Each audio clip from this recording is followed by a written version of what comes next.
அவர்களை எதிர்ப்பது நம்முடைய மார்க்க கடமை என்று நினைத்தோம். இந்த இந்தியாவை, இந்த தேசத்தை சுதந்திரமாக்குவது நமக்கான கடமை, ஃபர்ல் என்று நினைத்தோம். அவர்களுக்கு எதிராக போராடுவதை ஜிஹாத் என்று நினைத்தோம்.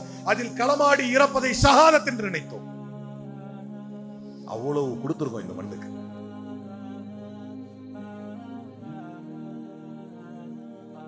இந்த இந்தியாவோடு வாழாமல் பாகிஸ்தான் தான் வேண்டும் என்று பிரித்து சென்று விட்ட உங்களுடைய சொத்தும் சுகமும் எங்களுக்கு வேண்டாம். அந்த சொத்தை முழுமையாக நீங்களே வைத்துக் கொள்ளுங்கள். ஆனால் அந்த பாகிஸ்தானில் சிறுபான்மையினராக இருக்கக்கூடிய இந்து, கிறிஸ்தவர்கள், சீக்கியர்களுடைய பாதுகாப்பை எங்களுக்கு உறுதிப்படுத்திக் கொடுங்கள் என்று கேட்டவர் தான் கண்ணியமிகு காயிதே மில்லத். இன்றைக்கு அவரை முஸ்லிம் லீகை இழிவுபடுத்தி பேசுகிறார் இன்றைய ஆளுநர். அஸ்ஸலாமு அலைக்கும் வரஹ்மத்துல்லாஹி வபரகாத்துஹு. இன்னல் ஹம்தலில்லாஹ் நஹ்மதுஹு வ நஸ்தஈனுஹு வ நஸ்தக்ஃபிருஹு வ நு'மினு பிஹி வ நதவக்கலு அலைஹி வ நஊது பில்லாஹி மின் ஷுரூரி அன்ஃபுஸினா வ மின் ஸய்யிஆத்தி அஅமாலினா. மன் யஹ்திஹில்லாஹு ஃபலா முضில்ல லஹு வ மன் யுضللஹு ஃபலா ஹாதிய லஹு.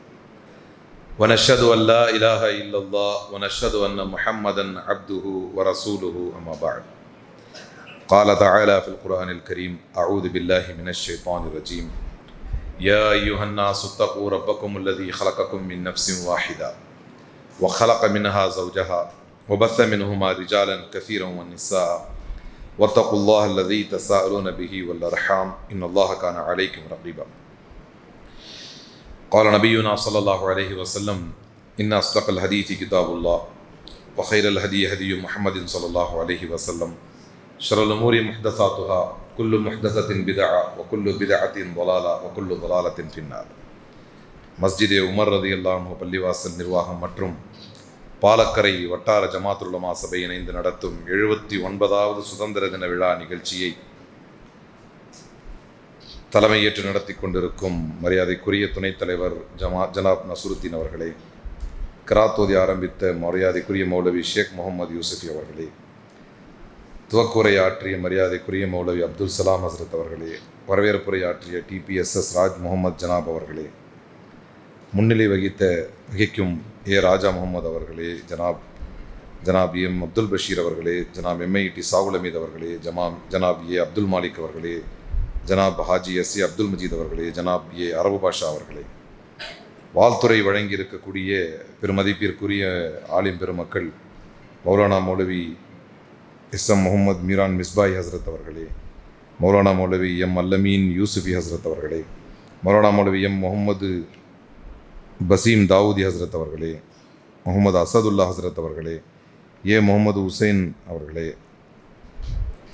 எனக்கு முன்னர் உரையாற்றிய அன்னை ஹலீமத்து சாதியா ரலியல்லாஹு அன்ஹு நிஸ்வான் மதரசாவின் முதல்வர் மரியாதைக்குரிய மௌலானா மௌலவி எம்எஸ்கே ஃபாசி நைனார் முகமது ஃபைசி ஹசரத் அவர்களே,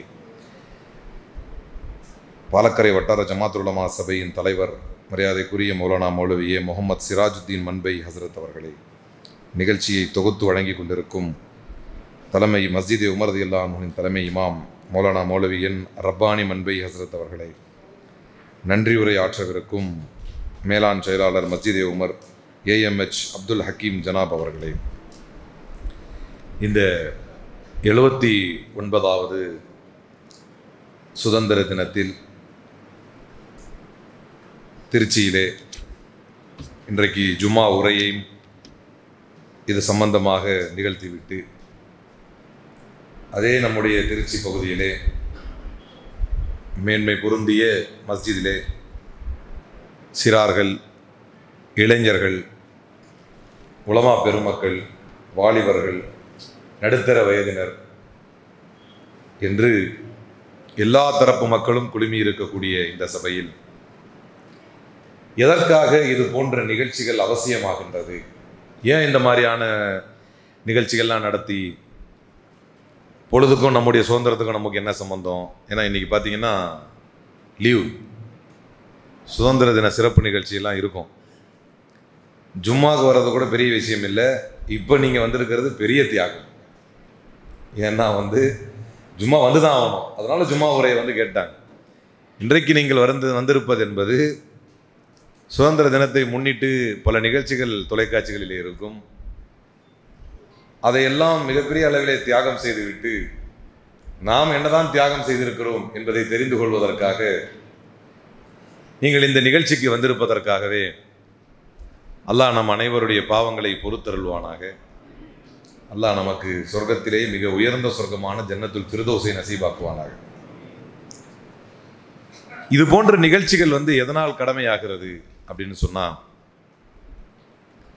சமீபத்தில் ஒரு 2 வாரத்துக்கு முன்னால, ஒரு 2 வாரம் இருக்கும், 2 வாரத்துக்கு முன்னால மாலேகான் அப்படிங்கிற பகுதியிலே குண்டு வெடித்ததற்காக ஒரு தீர்ப்பு ஒன்று வந்தது. 2006 ஒரு குண்டு வெடிக்கிறது, 2007 குண்டு வெடிக்கிறது. ரெண்டுமே மாலேகான்ல வெடிக்குது. 2006 குண்டு வெடித்து கிட்டத்தட்ட 47 பேர் இறக்கிறார்கள்.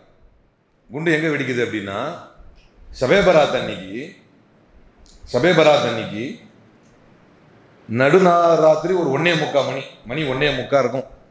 1:45 மணிக்கு எல்லாம் கபிரஸ்தானுக்கு போகிறதுக்கு பிஸி ஆகிக்கிட்டு இருக்காங்க. ரெடி ஆகிட்டு தொழுதுட்டு எல்லாம் ரெடி ஆகிட்டு இருக்காங்க. துவா கேட்கணும் வைக்கணும் அப்படின்னு ரெடி ஆகிட்டு இருக்கும்போது கபிரஸ்தானுக்கு அருகிலே இருக்கிற பள்ளிவாசல்ல சக்தி வாய்ந்த குண்டு வெடிக்கிறது. 46 பேர் இறக்கிறார்கள். உடனடியாக கைது செய்யப்படுகிறார்கள். ஓஹோ, சரி சரி. அதாவது நடுத்தர வர்க்கத்தினர், இளைஞர்கள் அப்படின்னு சொன்ன கூடவே பெண்களும் இருக்கிறார்கள். அதுதான் இன்னும் பெரிய சாதனை. அதனால மாஷா அல்லாஹ் நினைச்ச கேட்கலான்னு.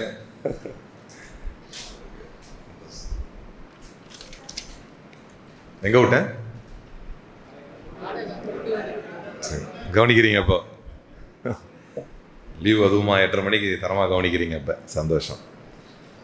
ஷபே பராத் அன்றைக்கு குண்டு வெடிக்கிறது. 47 பேர் இறக்கிறார்கள். இறந்த அனைவரும் முஸ்லிம்கள், ஆனால் கைது செய்யப்பட்ட அனைவரும் முஸ்லிம்கள். திரும்ப 2007 குண்டு வெடிக்கிறது. முஸ்லிம்கள், மாலேகானே முஸ்லிம், மாலேகான் படம் திரைப்படம்லாம் இருக்கு. மாலேகான் முழுக்க முழுக்க முஸ்லிம்கள் இருக்கக்கூடிய, பெரும்பான்மையாக கிட்டத்தட்ட 100% நெருக்கமாக முஸ்லிம்கள் இருக்கக்கூடிய பகுதி. ஒரு சக்தி வாய்ந்த குண்டு ஸ்கூட்டர்ல வெடிக்குது, பைக்ல வச்சு வெடிக்குது. 6 பேர் இறக்கிறார்கள். மறுபடியும் முஸ்லிம்கள் கைது செய்யப்படுகிறார். சரி, மகாராஷ்டிராவில் இதே மாதிரி மகாராஷ்டிரால ட்ரெயின்ல தொடர்ந்து குண்டு வெடிக்குது. 187 பேர் இறக்கிறார்கள். அதுல எல்லாரும் கலந்து இருக்கிறாங்க. 180 ஒரு டிஃபன் பாக்ஸ் பாம் வெடிக்குது. இது குக்கர், பிரஷர் குக்கர் இருக்கு இல்லையா, அதுல பாம் வச்சு வெடிக்குது. மறுபடியும் முழுக்க முழுக்க முஸ்லிம்களே கைது செய்யப்படுகிறார்கள். 2006 2007 நடந்த சம்பவங்களுக்கு பின்னால் முஸ்லிம்கள் ஒரு 10 வருடம் கழித்து பிராக்யா சிங் தாக்கூர் என்கின்ற ஒரு பெண் சாமியாரும்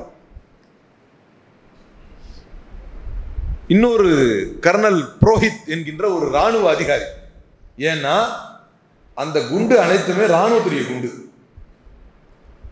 கர்னல் புரோஹித் என்கின்ற ஒரு ராணுவ அதிகாரி அந்த குண்டை கொண்டு பிராக்யா சிங் தாக்கூர் கிட்ட கொடுத்து,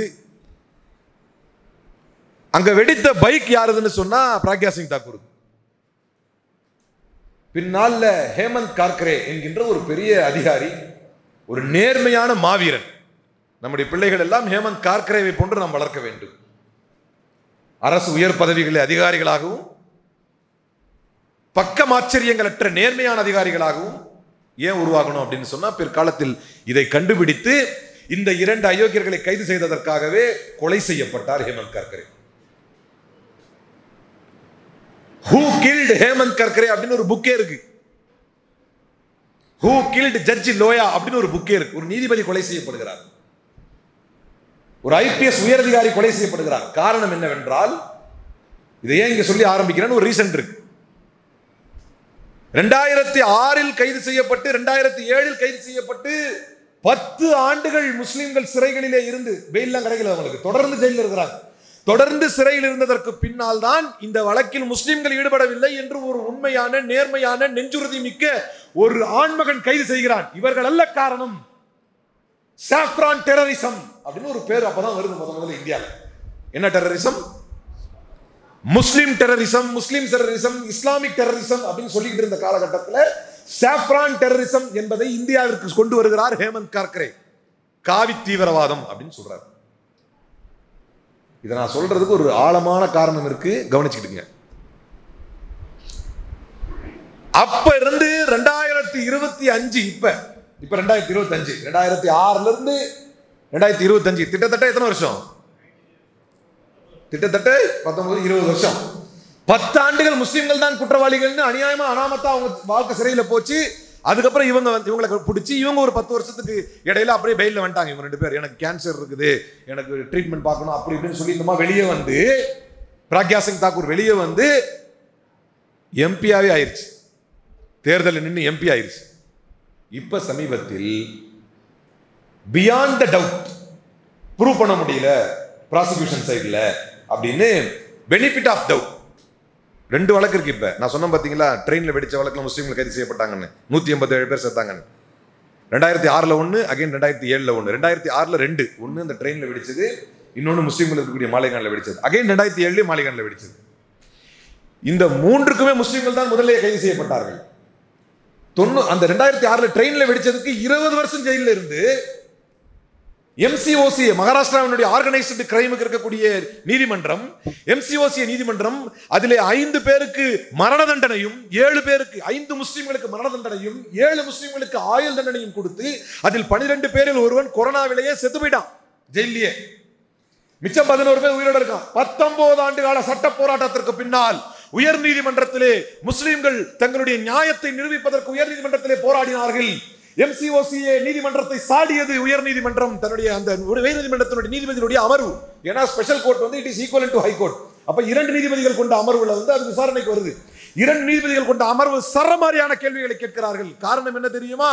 இந்த பாதிக்கப்பட்ட இந்த குற்றவாளிகள் என்று நீங்கள் யாரை கைது செய்திருக்கிறீர்களோ அது குற்றத்தை நிரூபித்தால் போதும், அதாவது ஒரு குற்றத்தை முடிச்சா போதும், ஒரு வழக்கை முடித்தால் போதும் என்கின்ற கோணத்திலே அப்பாவிகளை நீங்கள் கைது செய்திருக்கிறீர்கள். அவருடைய கால்களை 2 கூறாக பிரித்திருக்கிறீர்கள். அவர்களுக்கு எலக்ட்ரிக் ஷாக் கொடுத்திருக்கிறீர்கள்.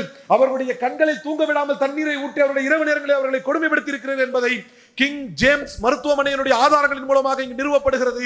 இவர்கள் குற்றவாளிகள் அல்ல, இவர்களை விடுதலை செய்கிறேன் என்று 20 ஆண்டுகள் கழித்து முஸ்லிம்கள் விடுதலை ஆகிறார்கள்.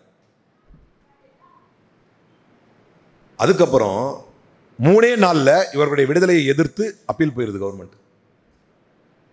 இவங்க விடுதலை பண்ணது தப்பு அப்படின்னு சுப்ரீம் கோர்ட்டுக்கு போனோடனே சுப்ரீம் கோர்ட் இவருடைய விடுதலையை ஸ்டே பண்ணாலும் இப்போதைக்கு அவங்களை ஜெயிலில் அடைக்க வேணாம், மீண்டும் ஜெயிலில் அடைக்க வேணாம், வெளியே இருக்கட்டும். ஆனால் வழக்கு வந்து அப்பீல் வந்துருச்சு. இது ஒரு பக்கம். ஒரே காலகட்டத்தில் நான் சொன்னல பிரக்யா சிங் தாக்கூர் இவங்களுக்கு வந்து ட்ரையல் நடக்குது என்ஐஏ கோர்ட்டில். இவங்க அப்பீல், ட்ரையலில் தண்டனை ஆயிடுச்சு இவங்களுக்கு. அப்பீலில் இந்த அடி அடித்து வெளியே வர்றாங்க. ட்ரையல்லையே வழக்கு நடந்துகிட்டு இருக்கும்போதே பிரக்யா சிங் தாக்கூரை வழக்கில் வச்சிருக்க வேண்டியதில்லை என்று அரசு தரப்பு சொல்கிறது. தேவையில்லை.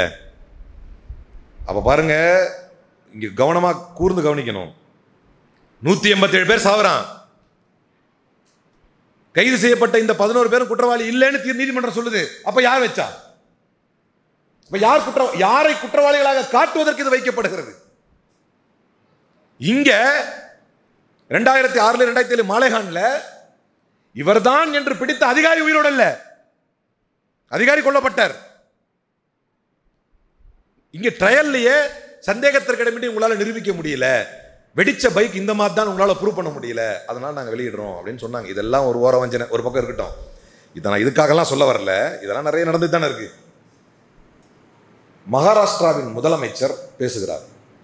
இப்போது உலகத்துக்கு தெரிந்து விட்டது, there is no such thing called saffron terrorism அப்படின்னு சொல்றாரு. இதான் இப்ப நான் சொல்ல வர செய்தி. இப்போ உலகத்துக்கு தெரிஞ்சிருச்சு காவி தீவிரவாதம் ஒண்ணு இல்லை. அந்த ஒற்றை வார்த்தை அவர்களுக்கு முள்ளாக தைத்திருக்கிறது, ஒரு வார்த்தை. ஆனா நம்மளை எதிர்த்து இன்னைக்கு ஏன் கூடுறோம், ஏன் நினைவு கூறுறோம்? முஸ்லிம்கள் இந்த மண்ணுக்கானவர்கள் இல்ல. முஸ்லிம்கள் பாகிஸ்தானை நேசிப்பார்கள். முஸ்லிம்களுக்கு சுதந்திரத்துக்கு என்ன சம்பந்தம் இருக்கிறது? முஸ்லிம்கள் அடாவடிக்காரர்கள், முஸ்லிம்கள் வன்முறையாளர்கள், முஸ்லிம்கள் குண்டு வைக்கக்கூடியவர்கள், இப்படி சொல்லி சொல்லி சொல்லி சொல்லி சொல்லி அதை அப்படியே ஏற்று ஏற்று ஏற்று ஏற்று நம்முடைய தலைமுறை, இன்றைக்கு இருக்கக்கூடிய புதிய தலைமுறை, அட இருந்தா இருந்துட்டு போட்டோம், நம்ம வேலையை பார்த்துட்டு போட்டோம் என்று வரக்கூடிய நிலை வந்துருச்சா இல்லையா? ஆனா ஒரே ஒரு வார்த்தை, ஒட்டுமொத்த சுதந்திர இந்தியாவின் வரலாற்றில் நம் மீது அபாண்டமாக எத்தனை குண்டுவெடிப்பு பணிகள் போடப்பட்டிருக்கிறது, எதிலுமே நம்ம சம்மந்தப்பட்டதில்லை. உண்மையிலே நம்ம செய்ய போறதும் இல்லை. ஏன்னா எங்கு வெடித்தாலும் நம்மைத்தான் கைது செய்ய போகிறான். பொதுமக்கள் நடமாடக்கூடிய ட்ரெயின்ல வெடித்தாலும் அவன் தான் கைது பண்றான். மாலேகான் என்கிற முஸ்லீம் இருக்கிற ஊர்ல வெடித்தாலும் அவனே தான் கைது பண்றான். அப்போ நமக்கே தெரியும் எங்க வெடிச்சாலும் இவன் நம்மளெல்லாம் பிடிப்பான்னு பயப்படுறான். நம்மால் அப்படி பயப்படுறான். ஆனா ஒரு வார்த்தை, காவி தீவிரவாதம் அப்படிங்கிற ஒரு வார்த்தையை வரலாற்றில் இருக்கக்கூடாது. நாளைக்கு யாராவது பேசினா ஏய் அதை சொன்ன வழக்கு வந்து முடிஞ்சு போச்சு தெரியுமா அப்படின்னு நம்மளை சொல்லணும். நாளைக்கு நம்மளே ஒரு விவாதங்களில் இந்த வாதத்தை எடுத்து வைத்தால் அது நீதிமன்றமே அப்படி இல்லைன்னு சொல்லிருச்சு. ஏன்னா இந்த வழக்கில் நீதிபதி அந்த வார்த்தையை பயன்படுத்துகிறார். எந்த மதமும் வன்முறையை போதிக்கவில்லை அப்படிங்கிற வார்த்தையை சொல்லி தீர்ப்பு தரார். என்னைய நீதிபதி இந்த வழக்கில் தேவையில்லை, ஆனா அவருக்கு சொல்லி அவர் என்ன சொல்றது, அவர் சொல்றார் அந்த வார்த்தையை, எந்த மதமும் வன்முறையை போதிக்கவில்லை. இந்த வழக்கில் இதை சொல்வதற்கு காரணம் காவி தீவிரவாதம் என்று கடந்த 20 ஆண்டுகளாக நாம் சொல்வதற்கு காரணமாக இருந்த வழக்கு அந்த வழக்கு. அப்ப முஸ்லிம்கள் சுதந்திரத்திற்கு சொந்தக்காரர்கள் என்பது நமக்கு மறந்தே போச்சே. நம்ம எப்படி நினைவு கூறுறது? ஒரு ஒத்த வார்த்தையை அவனால ஏத்துக்க முடியாம அதை மறைப்பதற்கு இவ்வளவு பெரிய வேலையை பார்க்கிறானு. முஸ்லிம்கள் போராடி பெற்று தந்த சுதந்திரம் தான் இந்த சுதந்திரம். நம்முடைய பங்களிப்பு நம்முடைய விகிதாச்சாரத்தை விட அதிகமாக இருக்கிறது என்பதை இந்த உலகிற்கு எப்போது சொல்ல போகிறோம்? எப்படி சொல்ல போகிறோம்? ஃபஸ்லே ஹக் ஹைராபாதி என்கின்ற ஒரு மாபெரும் மகான் 1797 ரொம்ப முன்பாகவே ஆங்கிலேயர்களை எதிர்த்து சிறைக்கு சென்ற ஒரு முஸ்லிம் மாவீரன். அவர் காலனி ஆதிக்கத்திலே 1797 அவர்தான் முதலாக இந்த இந்தியாவில் எந்த காரணம் காட்டி எங்களை ஜிஹாதிகள் என்கிறீர்கள்? ஆமா, உண்மையிலே ஒரு வார்த்தையில் ஜிஹாதிகள் தான். காரணம், இந்த இந்தியாவில் முதலாக ஃபத்வாயே ஜிஹாத் என்று 1831 அறிவித்து ஆங்கிலேயர்களுக்கு எதிராக ஜிஹாதை அறிவித்தவர் ஃபஸ்லே ஹக் ஹைராபாதி. ஜிஹாத்னா எப்படி நம்ம சாதாரணமா எடுத்துக்குவோமா? அவர்களை எதிர்ப்பதை முழுமையாக எடுத்துக்கொள்வோம். அவர்களின் சொத்துக்களை ஹராம் என்று நினைப்போம். அவர்களை பார்ப்பதை, பேசுவதை, அவர்களோடு பழகுவதை நாம் எட்டிக்காயாக எதிர்ப்போம். அப்படி இந்த உள்ளத்திற்குள் உள்ளார்ந்த அந்த வெறியை இறக்கி, மற்றவெல்லாம் வேற மாதிரி இருந்தான், ஆனால் நாம் நம்முடைய மத உணர்வோடு அதை கலந்து, நம்முடைய மார்க்க உணர்வோடு கலந்து, இது ஹராம், இது ஃபத்வாயே ஜிஹாத், ஜிஹாதுக்கான அழைப்பு, ஆங்கிலேயர்களை எதிர்ப்பது, ஆங்கிலேய ஆதிக்கத்தை ஏற்றுக்கொள்வது ஹராம் என்று நினைத்தோம். ஆங்கிலேய ஆதிக்கத்துக்கு எதிராக போராடுவது ஜிஹாத் என்று பிரகடனம் செய்தது முதலாக முஸ்லிம்கள் என்பதை இந்த உலகமும் மறந்துவிட்டது. அதை முஸ்லிம்களே மறந்துவிட்டார். ஃபஸ்லே ஹக் ஹைராபாதி தான் 1797 பிறந்த ஃபஸ்லே ஹக் ஹைராபாதி 1831 ஃபத்வாயே ஜிஹாத் என்று அறிவித்து ஆங்கிலேயர்களுக்கு எதிராக ஜிஹாதை பிரகடனம் செய்கிறோம் என்று சொன்னார். ஆனால் இன்றைக்கு முஸ்லிம் சமூகமே கேட்கிறது, நம்மளுக்கும் சுதந்திரத்துக்கும் என்ன சம்பந்தம்? நம்ம என்ன பண்ணோம்? நம்ம அப்படியே போயிட்டே இருக்க வேண்டியதானே சைலண்டா என்று முஸ்லிம் சமூகமே கேட்கக்கூடிய அளவிற்கு இன்றைக்கு சூழ்நிலை ஆகியிருக்கிறது. அரசு துறையில் வேலைக்கு இருந்தார் ஃபஸ்லே ஹக் ஹைராபாதி, கவர்மெண்ட் ஜாப்ல இருந்தார். ஆனால் தன்னுடைய அரசு பணியை in protest he resign the government job. ஆறாம் நாய் போச்சு, ஜிஹாத் நாய் போச்சு. ஏன்னா நம்ம முஸ்லீம்களுக்கு இந்த உணர்வு ரொம்ப டீப்பாக இறங்கிடும். மற்றவெல்லாம் அப்படி இல்லைங்க, படித்து முன்னேறிட்டான், இன்னைக்கு தினமலர்னு பத்திரிக்கை வச்சிருக்கான். இவனுடைய வரலாறுலாம் என்னது? இவெல்லாம் ஆங்கிலேயர் காலத்திலேயே படித்து விடிச்சு படிப்பெல்லாம் விடல. ஆனால் நாம் ஆங்கிலம் கற்றுக்கொள்வதை ஹராம் என்றோம், ஆங்கிலேயர்களுக்கு எதிராக ஜிஹாத் என்றோம், ஆங்கிலேயர்களுக்கு எதிராக போராடுவோம் என்றோம், இந்த களத்திலே இறப்பது ஷஹாதத் என்றோம். அப்படி உயிர் கொடுத்து பெற்று தந்த இந்த சுதந்திரத்தினால் தன்னுடைய அரசு பதவியை, தன்னுடைய அரசு பணியை ராஜினாமா செய்துவிட்டு சுதந்திர போராட்ட களத்திலே இருந்தார் ஃபஸ்லே ஹக் ஹைராபாதி. ஆனா இன்றைக்கு ஃபஸ்லே ஹக் ஹைராபாதி என்கின்ற பெயரை முதன்முறையாக கேள்விப்படக்கூடியவர்கள் நம்ம எத்தனை பேர்? எல்லாருக்கும் தெரியுமா? எல்லாருக்கும் தெரியுமா? அப்போ கை தூக்குங்க. சும்மா ஒரு எக்ஸசைஸ் தான், கேட்டே இருக்கீங்க. இல்லை 8:30 மணிக்கு தூங்கிட போறீங்க. ஜும்மால வேற ஒரு பயான் கேட்டிருப்பீங்க எப்படியும் இல்லையா? கேட்கலையா? இமாம் மெம்பரில் ஏறின பிறகு தான் வந்தீங்களா? ஏன்னா பாருங்க, நபி ஸல்லல்லாஹு அலைஹி வஸல்லம் உடைய சபையிலே தூண்கள் யாருக்கு என்றால் முடியாதவர்களுக்கு, வயது முதிர்ந்தவர்களுக்கு. ஆனால் பார்க்க நபிஸ்லாசமுடைய சபையில் இது மாதிரி மார்க்க ரீதியான மஸ்ஜிதுகளில் நடக்கக்கூடிய சபைகள் அல்லாஹ்வுடைய அருளை கொண்டு வரக்கூடிய சபை. வானவர்கள் போய் அல்லாஹ்ட்ட சொல்கிறாங்க, எங்கேருந்து வரீங்க அப்படின்னா, உன்னை நினைவு கூறக்கூடிய ஒரு உன்னதமான சமூகத்திலேருந்து வர்றேன் அப்படின்னு. அப்போ அல்லாஹ் சொல்லுவான், அப்படிங்கிறது வானவர்கள் ஒன்றன் பின் ஒன்றாக ஒன்று அல்லாஹ்வுடைய அர்ஷ் வரைக்கும் போய் நினைவு கூடக்கூடிய சபையிலேருந்து வர்றோம். அந்த சபையில் இருக்கிற எல்லாருக்கும் பாவ மன்னிப்பு கொடுத்துடலாம். இந்த சபையில் இருக்கக்கூடிய எல்லாருக்கும் பாவ மன்னிப்பு கொடுத்துடலாம். அப்போது சொல்லுவார், ஒரு வானவர் கேட்பார், ஒருத்தருக்கு நிகழ்ச்சியில் கலந்துக்கிற ஐடியாவே இல்லை, அவர் சும்மா வந்தார், நிகழ்ச்சின்னு இல்லை ஹதீஸில், நான் சொல்கிறது இந்த மஜ்லிஸில் கலந்துக்கிற ஐடியா இல்லை, அவர் சும்மா வந்தார் அப்படின்னா அவருக்கும் அந்த சிறப்பை அல்லாஹ் செய்து விடுகிறார். அந்த அளவுக்கு அல்லாஹ்வுடைய அருள் இருக்கிற ஒரு மஜ்லிஸில் நெருங்கி வந்துட்டீங்கன்னு வைங்களேன், யார் எவ்வளவு நெருக்கமாக இருக்கிறாரோ அவர் அல்லாஹ்வுடைய அருளுக்கு நெருக்கமானவர். அரபில் ஒரு பழமொழி உண்டு, லாக்கில் தக்ஃபீஹில் இஷாரா அப்படின்னு சொல்லுவாங்க. எவ்வளவோ கஷ்டப்பட்டு ஒருத்தர் எந்திரிச்சு வந்திருக்காரு, அல்லாஹ்வுடைய அருளுக்கு நெருக்கமாக வந்துருங்க. மாஷா அல்லாஹ். இப்போ பாருங்க எவ்வளோ கண் நிறைவாக இருக்குது. உலகத்திலேயே எல்லாத்துக்கும் ஒரு அதபை சொல்லிக் கொடுத்து, ஒரு சபைக்கான அதபையும் சொல்லிக் கொடுத்த ஒரு தலைவர் இந்த உலகில் இருந்திருப்பாரே ஆனால் அது உத்தம தூதர் ஸல்லல்லாஹு அலைஹி வஸல்லம் அவர்கள் மட்டும்தான். என்ன அழகாக இருக்கு பாருங்க இப்போ சபை, என்ன கண்குள்ளா எவ்வளோ அழகாக இருக்கு, நிரப்பமாக. சுன்னத்தை ஃபாலோ பண்ணால் அழகாக இருக்கும். சரி, எங்கே விட்டேன்? என்ன கேட்டேன்னா, ஃபஸ்லே ஹக் கைராபாதிங்கிற பேரை இதற்கு முன்னால் கேள்விப்பட்டவர் எத்தனை பேர்? ஒருத்தர் கேள்விப்பட்டிருக்கார்.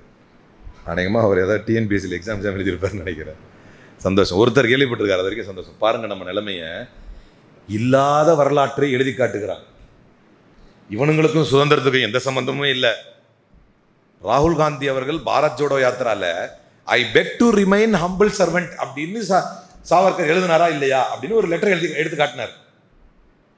அதில் தான் இருக்கு, அது எழுதியிருக்கு, I beg to remain humble servant. பிரிட்டிஷுக்கு நான் ஒரு பணிவான பணியாளாக இருக்கிறதுக்கு நான் ஒத்துக்கிறேன், என்ன பெயிலில் விடுங்க அப்படின்னு எழுதி கெஞ்சி கேட்டு கதறி வெளியே வர்றார். அதற்கு ராகுல் காந்தி மீது வழக்கு இருக்கிறது, அப்படி பேசினதுக்கு வழக்கு இருக்கிறது. ஆனா அப்ப அவன் என்ன செய்யறான்னா, உண்மையிலே கெஞ்சி கூத்தாடி வெளியே வந்தவனெல்லாம் அவன் தலைவராக கொண்டாடிக்கிட்டு இருக்கிறான். ஆனா ஃபஸ்லே ஹக் கைராபாதி ஹாஃபிசுல் குர்ஆன், ஒரு அரசு ஊழியர், ரேர் காம்பினேஷன். இன்னைக்கு ஹாஃபிசுல் குர்ஆன் ஒரு அரசு ஊழியராக எத்தனை பேர் வர முடிகிறது? அது எத்தனை? எப்ப? 1797 குர்ஆனை மனனம் செய்த ஹாஃபிஸ், அரசு ஊழியர், ஆங்கிலேயருக்கு எதிராக ஜிஹாதை அறிவிக்கிறார். அந்த காலத்திலே தினசரியிலே வந்த முஸ்லி ஜிவான் லால், இந்த ஆள் ஒரு பிரிட்டிஷுடைய உளவாளி. முன்ஷி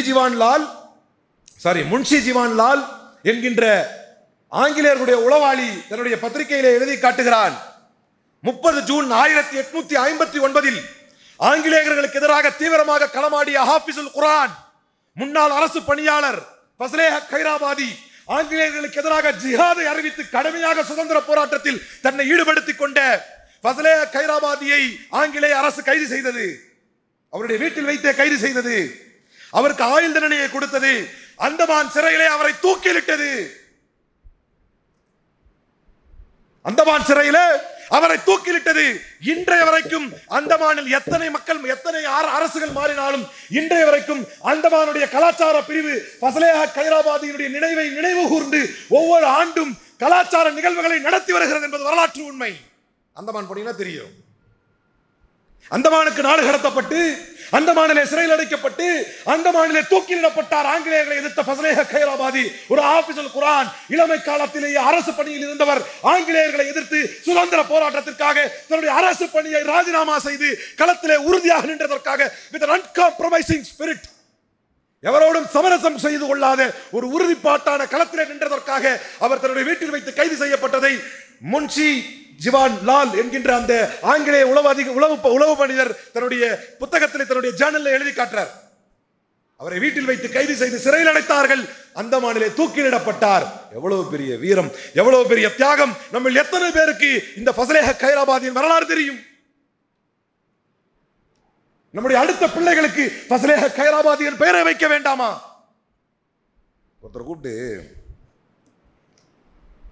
ஒருத்தர் பேர் வச்சிருந்தார் அவன் பையனுக்கு. என்ன பேர்? 3 பசங்க அவருக்கு, ஆம்பளை பசங்க. உண்மையானே, அதாவது மஸ்ஜிதில் நின்றுட்டு சொல்கிறேன், சும்மா என்டர்டைன்மெண்ட்டுக்காக போய் சொல்லிட்டு போல. 3 பசங்களுக்கு பேர் வச்சிருந்தார். ஏன்னா நான் எப்பவுமே இன்ட்ரெஸ்டாக நபி ஸல்லல்லாஹு அலைஹி வஸல்லம் அர்த்தமுள்ள பேரை வைங்கன்னு சொல்லுவாங்க. அல்லாஹ்வுடைய தூதர் ஸல்லல்லாஹு அலைஹி வஸல்லம் எப்பவுமே பேர்களுக்கு அர்த்தம் இருக்குது, மாற்றி வைங்கலாம் சொல்லியிருக்காங்க. கொஞ்சம் இன்ட்ரெஸ்ட் எனக்கு பேர் தெரிஞ்சுக்கிறதுல. எப்போவுமே என்ன பேர் வச்சிங்க? 3 ஆம்பளை பசங்க எனக்குன்னார். 3 பேரும் வந்தானு. 3 பேருக்கு பேர் என்னன்னு கேட்டேன். ஆமீர் கான், சல்மான் கான், ஷாருக் கான் அப்படின்னார். இப்போ இருக்க தெரிஞ்சவர் தான் எனக்கு. 3 பசங்க பேர் என்ன? ஆமீர் கான், சல்மான் கான், ஷாருக் கான். நம்மள நிறைய பேர் கூட ஆக்டருங்க பேர் தனக்கு பிடிச்ச ஆளுங்க பேர் தான் வைக்கிறாங்க. ஃபஸ்லேஹ் கைராபாதி பேர் வைப்போமே. அப்புறம் வரலாறு எப்படி தெரிஞ்சுக்கிறது? உயிர் கொடுப்பது சாதாரண விஷயமா? உயிருங்க, சென்றால் வராத உயிரை இந்த மண்ணிற்காக தியாகம் செய்தவர்கள், தன்னுடைய இந்த குர்ஆனை உள்ளத்திலே ஏந்திய ஹாஃபிஸ்கள். ஆனா இந்த தியாகம், அந்த வரலாறு யாரும் கண்டுக்கிறது இல்லை, யாரும் பேசுறதும் இல்லை. எப்படி தெரியும்? ஃபஸ்லேஹ் கைராபாதி பெயரிலே விருதுகள் தரப்பட வேண்டும். ஃபஸ்லேஹ் கைராபாதி பெயரிலே கல்வி நிறுவனங்கள் தொடங்கப்பட வேண்டும். ஃபஸ்லேஹ் கைராபாதியுடைய பெயரிலே புத்தகங்கள் எழுதப்பட வேண்டும். ஃபஸ்லேஹ் கைராபாதியுடைய பெயர்கள் நம்முடைய பிள்ளைகளுக்கு, அடுத்த சந்ததிகளுக்கு வைக்கப்பட வேண்டும். அதன் மூலமாக நான் ஏற்கனவே சொன்னேன், ஒரே ஒரு காவி தீவிரவாதம் என்கின்ற பெயரை 20 ஆண்டுகள் காத்திருந்து அதை விசாரித்த அதிகாரியை கொலை செய்து அவளை எம்பி ஆக்கி அதற்கு பின்னர் விசாரணையை நடத்தி அவளை இந்த வழக்கு விசாரணை நீக்கி விடலாம் என்று சொன்னபோது என்னைய நீதிபதி சொன்னார், மிச்ச 4 பேரை நீக்குவேன், இவளை நீக்க மாட்டேன் அப்படின்னு. அவளை அந்த வழக்கிலேயே வைத்து அப்படியே விசாரித்து நீதித்துறையை வளைத்து தனக்கென்று ஒரு தீர்ப்பை பெற்று ஒரு முதல்வர் அறிவிக்கிறார். அப்படி ஒரு பேரே கிடையாது. இனிமே சாப்ரான் டெரரிசம் யாரும் பேசக்கூடாது. ஆனால் நாம் ஒரு அவப்பெயரை எடுத்துக்கொள்வதற்கும் அவர்கள் தயாரில்லை. இல்லாத வரலாற்றை உருவாக்கி தனக்கென்று ஒரு வரலாற்றை உருவாக்கி கொள்கிறார்கள். ஆனால் நாம் பெரும் வரலாற்றுக்கு சொந்தக்காரர்கள், பெரும் தியாகத்திற்கு சொந்தக்காரர்கள், பெருமன அள்ளி கொடுத்ததற்கு நாமே சொந்தக்காரர்கள், நாமே அதற்கு அத்தாட்சிக்காரர்கள். ஆனால் ஒரு ஃபஸ்லேஹ் கைராபாதியை பற்றி இந்த இளம் சமூகத்திற்கு அறியாமை இருக்கிறது என்று சொன்னால், எதற்காக அந்த மனிதன் இவ்வளவு பெரிய தியாகத்தை இந்த மண்ணிலே செய்தான்? இந்த இந்தியா சுதந்திர காற்றை சுவாசிக்கிறது என்றால் அதற்கு மிக முக்கியமான காரணம் ஃபஸ்லேஹ் கைராபாதியின் தியாகம் அல்லவா?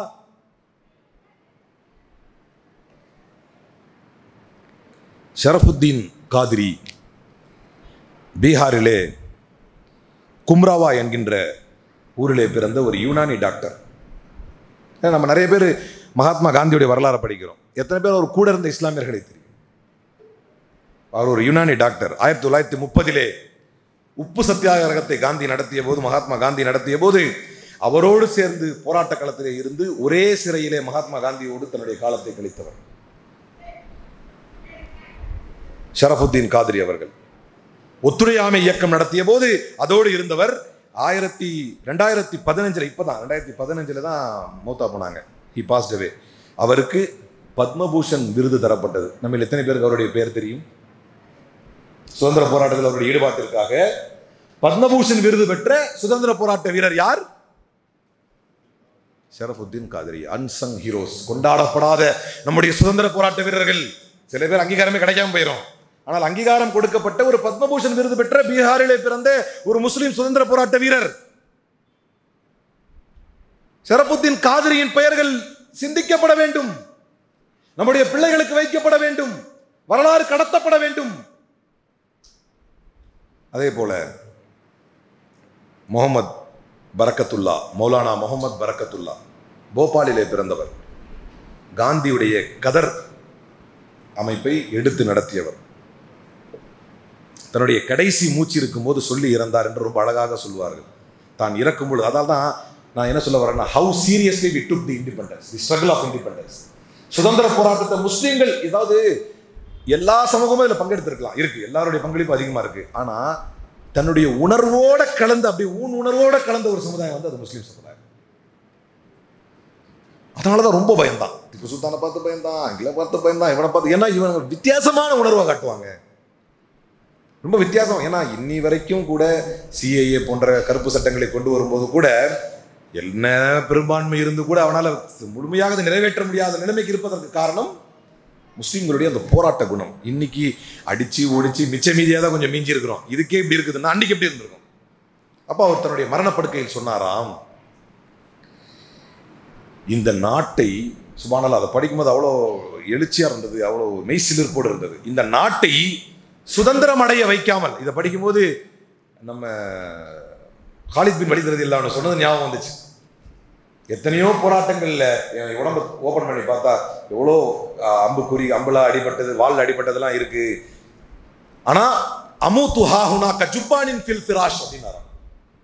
ஒரு கோழையை போல நான் படுக்கையில் மரணிக்கிறேனே அப்படின்னு கவலைப்பட்டார். அந்த மாதிரி இவர் நம்முடைய சுதந்திர போராட்ட வேட்கை எப்படி இருந்தது என்று சொன்னால், மௌலானா முகமது பரக்கத்துல்லா போபாலை சார்ந்தவர், அவர் தன்னுடைய மரணப்படுக்கையில் சொன்னாராம், இந்த தேசத்தை சுதந்திரம் அடைய வைக்காமல் மரணித்து விடுகிறேனே என்று நினைக்கும் போது வேதனைப்படுகிறேன் அப்படின்னார்.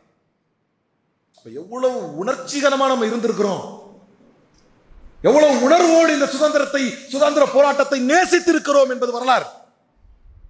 அப்ப கூட அவர் சொல்லியிருக்காரு, ஆனா ஒரு நிம்மதியோட நான் போறேன், என்னை விட வீரியமாக போராடும் இளம் தலைமுறையினரை நான் உண்டாக்கி இருக்கிறேன் அப்படின்னாராம். இங்கதான் படிப்பினர். இப்ப நம்மில் எத்தனை பேருக்கு வரலாறு தெரியாமல் போய்விட்டது என்பது அது தனி வேதனையான விஷயம். ஆனால் இதை விட வீரியமான இளம் தலைமுறையாவது உருவாக்கி இருக்கிறோமா? அடுத்த தலைமுறைக்காவது இதை கொண்டு போய் சேர்ப்போமா? ஏன்னா நம்முடைய எதிரி மிக வேகமாக வேலை செய்கிறான். மதுரை வரைக்கும் வந்துட்டான். ஒரு சாதாரண மலைக்கு சிக்கந்தர் மலைன்னு பேர் இருக்கிறது உனக்கு பிடிக்கல, விளையாட்டு கிடையாது. நம்ம இருக்கிற ஊர்களுக்கெல்லாம் நம்ம ஆபாத்னு பேர் வைப்போம். ஆபாத்னா என்ன? கஷ்டமான கேள்வியா என்ன? இல்ல ஆபாத்னா என்ன? அப்படியா?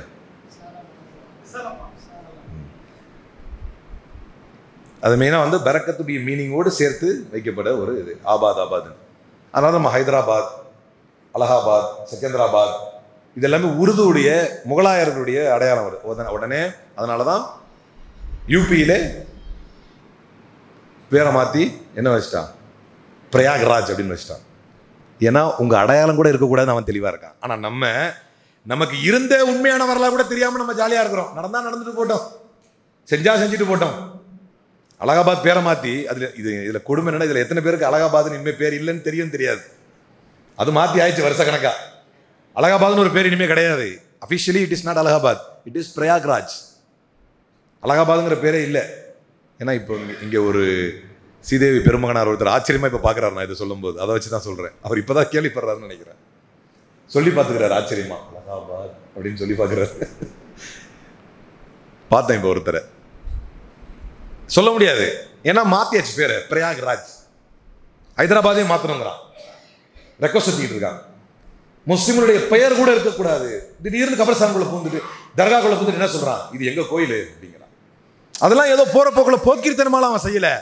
அடையாளங்கள் அறவே அழிக்கப்பட வேண்டும் என்று மிக தீவிரமாக 65 லட்சம் ஓட்டு காணும் அப்படிங்கிறான் எஸ்ஐஆர் ப்ராசஸ்ல பீகார்ல. அதில் பெரும்பான்மையானவர்கள் யார்? இஸ்லாமியர்கள். வாக்குரிமை உனக்கு கிடையாது. ஒரு பக்கம் அசாம் முதல்வர் சொல்லிட்டு இருக்கிறான், நாங்க வேகமா எடுத்துக்கிட்டு இருக்கிறோம் ப்ராசஸ். ஹிமந்தா பிஸ்வா சர்மா. காரணம் என்ன? முஸ்லிம்களுக்கு வாக்குரிமை இல்லாமல் ஆக்க வேண்டும். நீங்கள் பாகிஸ்தானியர்கள், நீங்கள் பங்களாதேஷ்காரங்க, உங்களுக்கு எதுக்கு வாக்குரிமை? அப்ப நாம் இந்த தேசத்தில், இந்த மண்ணில் கண்ணியமிகு காயிதே மில்லத்தவர்கள் இந்தியாவும் பாகிஸ்தானும் பிரியும் பொழுது முகமது அலி ஜின்னா சொன்னார், சொத்தில் பாதி பங்கெடுத்துக் கொள்ளுங்கள். முஸ்லீம் லீகுடைய சொத்து பாதி பங்கெடுத்துக்குங்க. இந்தியா யூனியன் முஸ்லீம் லீகுக்கு பாதி, எங்களுக்கு பாதி எடுத்துக்குங்க. அப்போது கண்ணியம் பொருந்திய கண்ணியமிகு காயிதே மில்லத்தவர்கள் சொல்லி காட்டினார்கள், இந்த இந்தியாவோடு வாழாமல் பாகிஸ்தான் தான் வேண்டும் என்று பிரித்து சென்று விட்ட உங்களுடைய சொத்தும் சுகமும் எங்களுக்கு வேண்டாம்.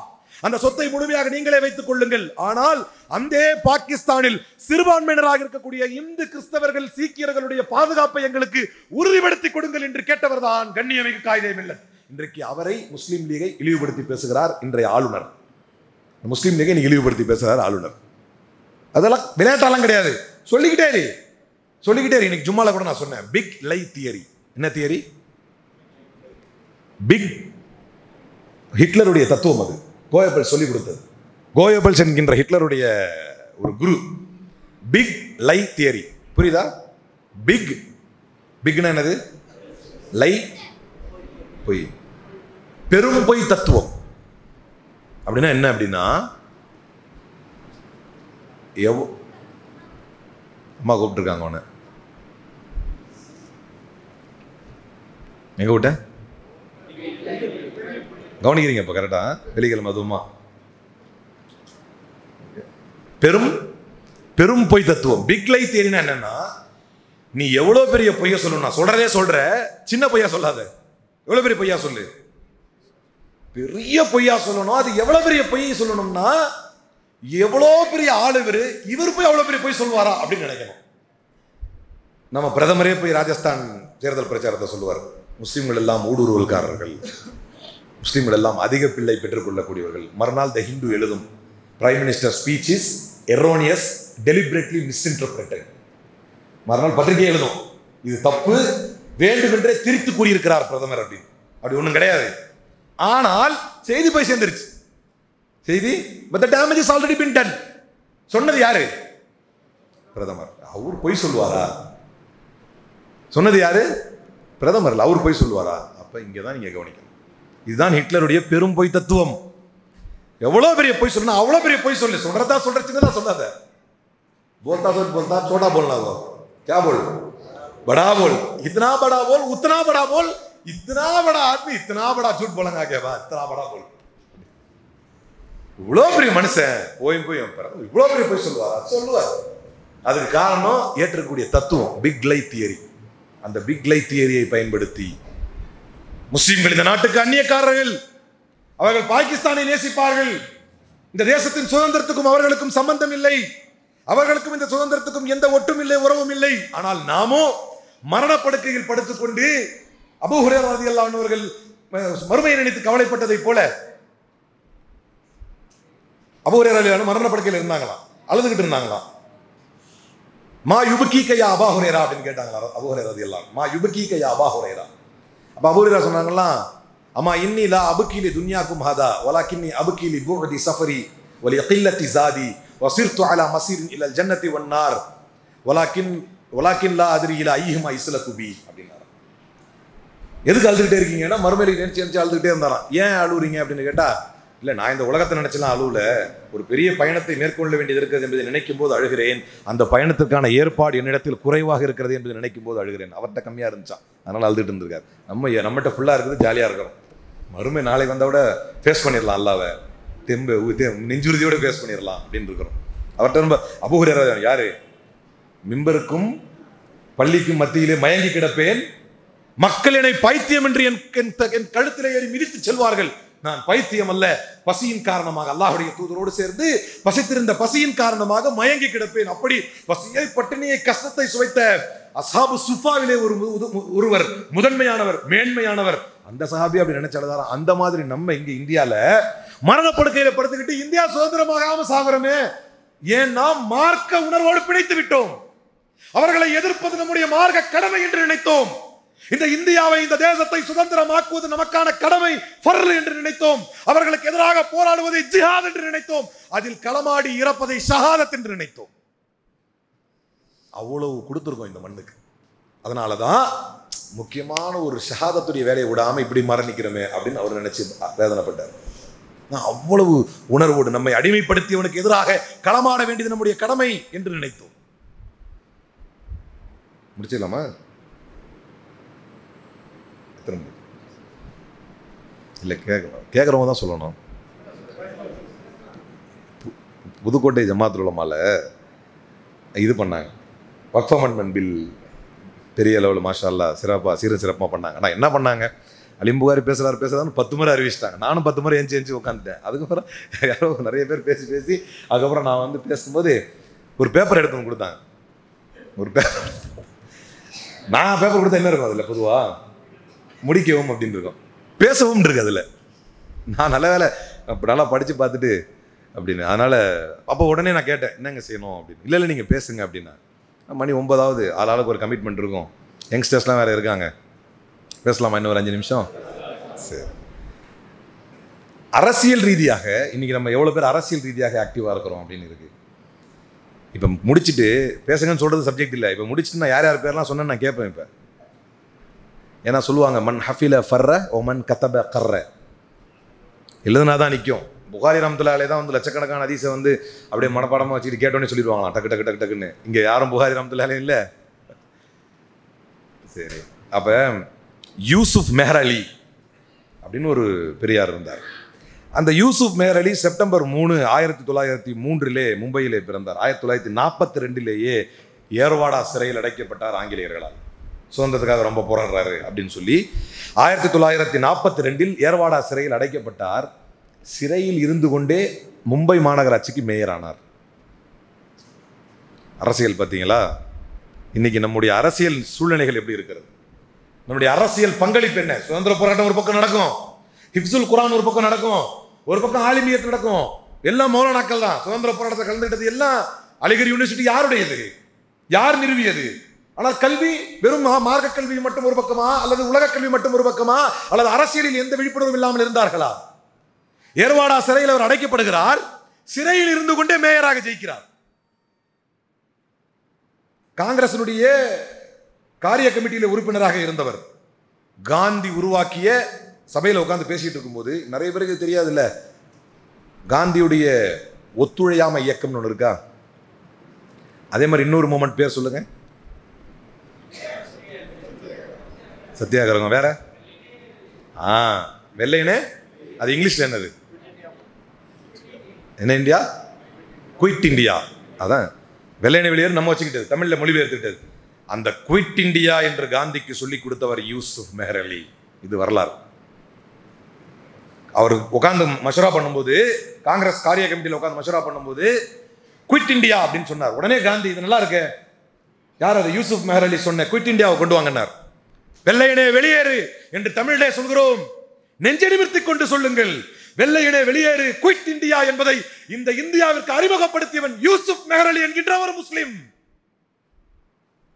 இன்னைக்கு எத்தனை பேருக்கு இது தெரியுங்கிறது ஒரு பிரச்சனை. ஆனா நிறைய பேருக்கு என்னன்னா, எல்லாம் கில்ட்டி ஃபீலிங்ல இருக்கிறான். நமக்கு இந்த மண்ணுக்கு என்ன சம்பந்தம், நம்ம பிரச்சனை பண்ணக்கூடாது அவங்க கிட்ட போய் அப்படிங்கிறான். ஒரே காலகட்டத்தில் பொலிட்டிக்கலா ஆக்டிவா இருக்கிறாங்க. ஜெயில இருக்கும்போதே மேயர் ஒரு கருத்து சொல்றாரு. முஸ்லிம்கள் எந்த அளவுக்கு அரசியல் அறிவு இருந்துச்சுன்னா, காந்தி இவ்வளவு பெரிய மூவ்மெண்ட் எடுத்துட்டு போறாரு, உலகளாவிய தலைவர், அவர்கிட்ட போய் ஒரு கருத்தை சொன்னா ஏத்துக்கிற அளவுக்கு அரசியல் ரீதியான விழிப்புணர்வு அவங்ககிட்ட இருந்துச்சு. டக்குன்னு சொன்னார் குயிட் இந்தியா அப்படின்னாரு அந்த ஆலோசனை கூட்டத்தில். இது நல்லா இருக்கு, குயிட் இந்தியான்னு போடு, யூசுப் மெஹர் அலி கொடுத்த குயிட் இந்தியா மூவ்மெண்ட் கொண்டு வா அப்படின்னாரு. வெள்ளையனே வெளியேறு என்று எவ்வளவு அழகா இருக்கு சொல்லும் போது. வெள்ளையனே வெளியேறு என்று தமிழிலே சொல்கிறோம், குயிட் இந்தியா என்று ஆங்கிலத்திலே சொல்கிறோம். இதை இந்தியாவிற்கு கொடுத்தவர் யூசுப் மெஹர் அலி என்கின்ற முஸ்லிம் என்பதை மார்தட்டி கொள்கிறோம். பேர் வைங்க, யூசுப் மெஹர் அலின்னு பிள்ளைக்கு பேர் வைங்க. அப்போ கேட்பாங்க, என்ன சப்ஜெக்ட் பேர் ஏன் வச்சிருக்கீங்க? குயிட் இந்தியா மூமெண்ட் அவர் கொடுத்ததாண்டா, அதனால தான் அந்த பேர் பிள்ளைக்கு அதை ஞாபகமாக வச்சிருக்கிறேன் அப்படின்னு சொல்லுங்க. எப்படி வரலாற்றை கடத்துவது? சல்மான் கான், ஷாருக் கான், அமீர் கான் அப்படின்னு வச்சா? இப்ப அரசியல் ரீதியாகவும் விழிப்புணர்வோடு இருந்திருக்கிறார்கள். ஜனவரி 1, 1875 உத்தரப்பிரதேசத்திலே பிறந்தார் மௌலானா ஹசரத் மோஹானி. 75 பிறந்தார். காலேஜ் படிக்கும்போது ஜெயிலுக்கு போயிட்டார் சுதந்திர போராட்டத்துக்காக. நம்ம வரலாறு ரொம்ப வித்தியாசமானதுங்க. கொடூரமான முறையில் தியாகம் செய்திருக்கிறோம். சின்ன சின்ன பிஞ்சுகளை எல்லாம் சிறைக்கு அனுப்பி இருக்கிறோம். உண்மையிலேயே இஸ்லாமியர்களுடைய குடைச்சல் தாங்காமல் தான் ஆங்கிலேயர் இந்த மண்ணை விட்டு ஓடினான் என்றால் அது மிகையாகாது. எல்லாருடைய இது காரணம் அதிகப்படியானது. ஏன்னா நம்ம குஷ்வந்த் சிங் சொல்வதை போல 65% சுதந்திர போராட்டத்தின் பங்களிப்பு என்பது முஸ்லிம்களுடையது. 100 கணக்கு போட்டா அதுல 65 முடிஞ்சு போச்சு. 50 தாண்டிட்டோம் நம்ம. 65% of participation contribution is from Muslims in the freedom struggle என்றார் குஷ்வந்த் சிங், வரலாற்று ஆசிரியர். 1875 பிறகுறார். காலேஜில் இருக்கும்போது ஜெயிலுக்கு போயிடுறாரு.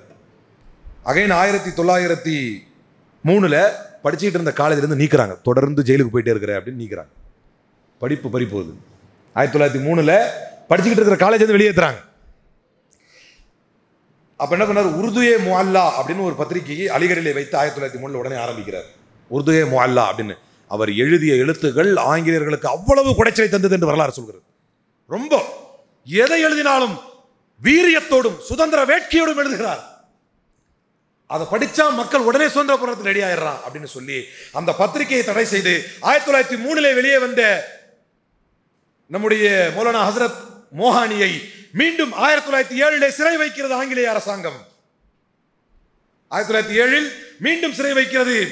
இன்றைக்கு ஒவ்வொருவரும் கம்யூனிஸ்டுகளும் இந்த இந்தியாவிலே எந்த போராட்டத்தை நடத்தினாலும் வட இந்தியர்களிலே எல்லோரும் சொல்லக்கூடிய ஒரு வார்த்தை இன்குலாப் ஜிந்தாபாத், இன்குலாப் ஜிந்தாபாத் என்பார்கள். 1907 இந்தியாவிலே இன்குலாப் ஜிந்தாபாத் என்று சொல்லவன் ஹசரத் மௌலானா ஹசரத் நூஹானி. இந்தியாவில் முதலாக இன்குலாப் ஜிந்தாபாத் என்று சொன்னவன் முதலாக ஹசரத் மோஹானி. இந்த வார்த்தைக்கு சொந்தக்காரர்கள். ஏன் பாரத் மாதா கி ஜெயின் ஒரு புது வார்த்தைக்கு மாறினா தெரியுமா? இந்த மண்ணிற்கு சொந்தம் இல்லாதவர்கள் பாரத் மாதா கி ஜெயின் புது வார்த்தைக்கு மாறினாவன். முதல்ல அது கிடையாது. அதை ஏன் அவன் மாத்தினான் தெரியுமா? ஹைதராபாத்திலே பிறந்து நேதாஜி சுபாஷ் சந்திர போஸனுடைய இந்திய தேசிய படையிலே மிக வீரியமாக செயல்பட்டவர் தான் ஆபித் ஹசன் சஃப்ரானி. இந்தியாவிலே இவருடைய சுதந்திரத்துக்கு பிறகு ஜவஹர்லால் நேரு அவருடைய பங்களிப்பை பாராட்டி அவரை இந்தியன் ஃபாரின் சர்வீஸில் நியமித்தார். IFSல ஒரு உறுப்பினராக போட்டார் ஜவஹர்லால். இதெல்லாம் வரலாறு. நான் எங்கிருந்தோ வாட்ஸ்அப்லையும் படிக்கல, இல்லாத ஒன்று புதுசாக வரலாறையும் திணிக்கல. ஜவஹர்லால் நேரு இந்தியன் ஃபாரின் சர்வீஸில் அவர் அவார்ட் பண்ணார். நாம் ஒரு மிகப்பெரிய வாசகத்தை சொல்கிறோமே, அப்படின்னு அடியின் வயிற்றுல இருந்து அப்படின்னு நெஞ்சுறுதியோடு வார்த்தையை சொல்கிறோமே, ஜெய் ஹிந்த் அப்படின்னு ஒரு வார்த்தையை சொல்கிறோமே, அந்த ஜெய் ஹிந்த் என்பதை இந்த இந்தியாவிற்கு அறிமுகப்படுத்தியவர் ஆபித் ஹசன் சஃப்ரானி என்கின்ற முஸ்லிம். இவருடைய பங்களிப்பை அலங்கரித்து, இவருடைய பங்களிப்பை அங்கீகரித்து அவருக்கு IFS என்கின்ற பதவியை கொடுத்தார் ஜவஹர்லால் நேரு. இதெல்லாம் ஜவஹர்லால் நேருடைய வரலாறுலையும் இவருடைய வரலாறுலையும் அது பொதிந்து கிடக்கிறது. ஜெய்ஹிந்தாக இருந்தாலும், இன்கிலாப் ஜிந்தாபாதாக இருந்தாலும், குவிட் இந்தியா வெள்ளையனே வெளியேறாக இருந்தாலும் அத்தனையும் இந்த மண்ணிற்கு ஸ்லோகன்களாக கொடுத்தவர்கள் நாம். ஆரம்பத்தில் முதலாக மூவர்ண கொடியை கொண்டு வந்தாலும் அதை முழுமையாக கொடுத்தவர் தியாப்ஜி. இப்படி இந்தியாவுடைய வரலாற்றிலே ஏகப்பட்டது நம்முடைய பங்களிப்பு பொருந்தி கிடக்கிறது. அபூபக்கர் ரலியல்லாஹு அவர்கள் படைகளை அனுப்பும் போது சொல்வார்களாம், லா துக்ஸிரில் வஅத் என்று சொல்வாராம். லா துக்ஸிரில் வஅத் ஃபஇன்ன கஸ்ரத்தல் வஅதி யுன்சி பஅதஹு பஅதா என்று சொல்வார். படை அனுப்பும் போது நிறைய உபதேசம் பண்ணுவாங்கல்ல, அதில் ஒரு உபதேசம், நிறைய சொல்லாத, சொன்னால் ஒன்று இன்னொன்று மறந்துடும் அப்படின்னு. அப்போ என்னென்னா, சுதந்திர போராட்டம் நமக்கு ஏகப்பட்ட பங்களிப்பு இருக்குது, நம்ம இன்னைக்கு இவ்வளோ பண்ணியிருக்கோம் அப்படின்னு. எங்கே ஒரு 2-3 செய்தி அவர் பேசினதில் சொல்லுங்கள் அப்படின்னா, அது நிறைய சொன்னார், நம்ம தான் நிறைய போராடி இருக்கோம், சரி 1-2 சொல்லுங்கள் அப்படின்னா, சொல்ல தெரியணும் அப்படின்னா என்ன செய்யணுமா? அபூபக்கர் ரலியல்லாஹு சொன்னாங்க, நிறைய பேசிடாத, பேசிட்டா என்ன ஆகிடும், இப்போ நிறைய பேசிட்டேன், மறந்துடக்கூடாதுன்னா நான் நிறைய பேசிடக்கூடாது. அதனால் நம்முடைய சுதந்திர போராட்டத்தில் என்னால் முடிந்த அன்சங் ஹீரோஸ், போற்றப்படாத, நினைவு கூறப்படாத சில சுதந்திர போராட்ட வீரர்களுடைய வரலாற்றை உங்களுக்கு சொல்லியிருக்கிறேன். யார் யார் பேரை சொல்லியிருக்கிறேன்? முதல்ல இருந்து சொல்லுங்க. ஃபஸ்லே ஹக் ஹைராபாதி, உங்களுக்கு நினைவிருக்கும் என்று நினைக்கிறேன். ஃபஸ்லே ஹக் ஹைராபாதி. அடுத்தது ஷரஃபுத்தீன் காதிரி. மூன்றாவது முகமது பரக்கத்துல்லா. நான்காவது யூசுப், அவருக்கு ரொம்ப அதான் பிடிச்சிருக்குன்னு நினைக்கிறேன், யூசுப் மெஹர் அலி. யூசுப் மெஹர் அலி சரி, நினைவிருக்கட்டுமே, சந்தோஷம். யூசுப் மெஹர் அலி. ஐந்தாவது மௌலானா ஹசரத் மோஹானி. ஆறாவது ஆபித் ஹசன் சஃப்ரானி. ஏதோ என்னால் முடிந்தது, இன் உரீது இல்லல் இஸ்லாஹ மஸ்ததஅது, என்னால் முடிந்ததை செய்கிறோம். இந்த நிர்வாகத்தால் முடிந்தது இப்படி ஒரு நிகழ்ச்சி ஏற்பாடு செய்திருக்கிறோம். அல்லாஹ் சின்ன சின்ன அல்லாஹ்வுடைய ஸல்லல்லாஹு அலைஹி சொல்வதை போல, இத்தகுனாரா வலவ் பிஷிக்கி தம்ரா அப்படின்னா, லா தஹ்கிரன்ன மினல் மஅரூஃபி ஷையன் ஹத்தா அன் தல்கியா அஹாக பிவஜ்ஹின் தலீக். எல்லா நன்மையில் எல்லாத்துக்கும் சின்னது பெருசெல்லாம் கிடையாது. உங்கள் சகோதரனை பார்த்து சிரிச்சுட்டு வர வைத்தா அதுக்கு ஒரு நன்மை இருக்குது, அது கூட சின்ன சாதாரணமாக நினைச்சிடாது அப்படின்னாங்க நபி ஸல்லல்லாஹு அலைஹி வஸல்லம். அது மாதிரி சமூகத்துக்கு விழிப்புணர்வு ஊட்டுவது என்பது மிகப்பெரிய பணி. அந்த பணியை இந்த நிர்வாகம் இந்த மாண்பமை பொருந்திய நாளிலே செய்திருக்கிறது. எனவே எங்கெங்கேயோ வீணான காரியங்களிலே சமூகம் செயல்பட்டு கொண்டிருக்கும் பொழுது இவ்வளவு அழகான ஒரு நிகழ்வை ஏற்பாடு செய்து கொடுத்து, இல்லை அதை அது அதை விமர்சனம் பண்ண தேவையில்லை, அது நெகட்டிவ் சைடு போவோம். நம்ம என்னென்ன பண்ணியிருக்கிறோம், மஸ்ஜிதாக இருக்குது இல்லையா? ஸோ ஏதோ மஸ்ஜிதுகளையும் நம்மை அழைத்து பேச வைப்பதற்கு ஒரே காரணம், மஸ்ஜிதில் என்ன லிமிட்டோடு பேசணுங்கிறத தெரிந்து புரிந்து பேசுகிறதுனால தான். மஸ்ஜிதில் என்ன சொல்லணும், ஜும்மா மிம்பரில் என்ன சொல்லணும், இப்போ புனித மிகுந்த இடங்களில் என்ன சொல்லணும் அப்படின்னு அதுக்கு ஒரு வரலாறு இருக்குது. நம்ம இன்னொரு நாளில் நீங்கள் ஒரு பொதுக்கூட்டம் போடுங்க, வச்சு இங்கே டாப்லேருந்து பாட்டம் வரைக்கும் அப்படி குலுக்கி தள்ளிடுவோம் என்ன இருக்குன்னு இன்ஷா அல்லாஹ். நான் இது மஸ்ஜிது, நாளைக்கு அல்லாஹ்வுடைய பேரருளால் புதுக்கோட்டை ஜமாத்துல் உலமா கூட சொன்னேன், அல்லாஹ்வுடைய பேரருளால் இதுவரை என்னுடைய பேச்சுக்களுக்காக நான் வழக்கு வாங்கியதில்லை, ஏற்பாட்டாளர்களுக்கும் இந்த சங்கடத்தை நான் இதுவரை அல்லாஹ்வுடைய பேரருளால் ஏற்படுத்தியதில்லை. அவ்வளவு கவனமாக யோசித்து சிந்தித்து முடிஞ்ச வரைக்கும் நம்முடைய சக்திக்கு உட்பட்டு செஞ்சுருக்கோம். அதனால் பாரத் மாதா கி ஜெய்க்கு ஒரு வரலாறு இருக்குது. அதை எப்போ எதற்காக எதை மாற்றுவதற்கு கொண்டு வந்தார்கள் என்பதை இன்ஷா அல்லாஹ் அதை சொல்லுங்கன்னு சொல்லியிருக்காங்க. அது நீண்டிட்டு போயிடும். இப்போ 6 பேருடைய வரலாறை நம்ம பார்த்தோம். இந்த 6 பேருடைய வரலாற்றை இன்ஷா அல்லாஹ் மக்கள்கிட்ட கொண்டு போவோம், தமிழக மக்களிடத்திலே நம்ம கொண்டு போவோம். நம்மால் இயன்ற நம்முடைய சுதந்திர போராட்ட வீரர்களை போற்றுவோம். இதில் பெரிய காரணம் இருக்குது. எதிர்காலத்துடைய வரலாறு மாற்றப்படுவதே வரலாறை மறந்துருச்சுன்னா நம்முடைய வரலாறு மாறி போயிடும் என்பதை சொல்லிக்கொண்டு இந்த நிகழ்ச்சியை ஏற்பாடு செய்த மஸ்ஜிதே உமர் ரலியல்லாஹு அன்ஹு பள்ளிவாசலுடைய நிர்வாகத்திற்கு மிகப்பெரிய நன்றியை கூறி பேசுவதற்கும் மக்களிடத்தில் கருத்தை கொண்டு போய் சேர்ப்பதற்கும் மூச்சை இழுத்து கத்துவதற்கும் ஆற்றல் தந்த வல்ல இறைவனுக்கு நன்றி கூறி அல்லாஹ் தரக்கூடிய சொர்க்கங்களில் மிக உயர்ந்த சொர்க்கமான ஜன்னத்துல் ஃபிர்தௌஸ் என்கின்ற உயர்ந்தரக சொர்க்கத்தை கேள்வி கணக்கின்றே அடையக்கூடிய நன்மக்களாக உங்களையும் குறிப்பாக பேசி என்னையும் ரப்பல் ஆலமீன் ஆக்கியருள் புரிவானாக. வாஹிர் தவான் அல்ஹம்துலில்லாஹி ரப்பில் ஆலமீன். அஸ்ஸலாமு அலைக்கும் வரஹ்மத்துல்லாஹி வபரகாத்துஹு.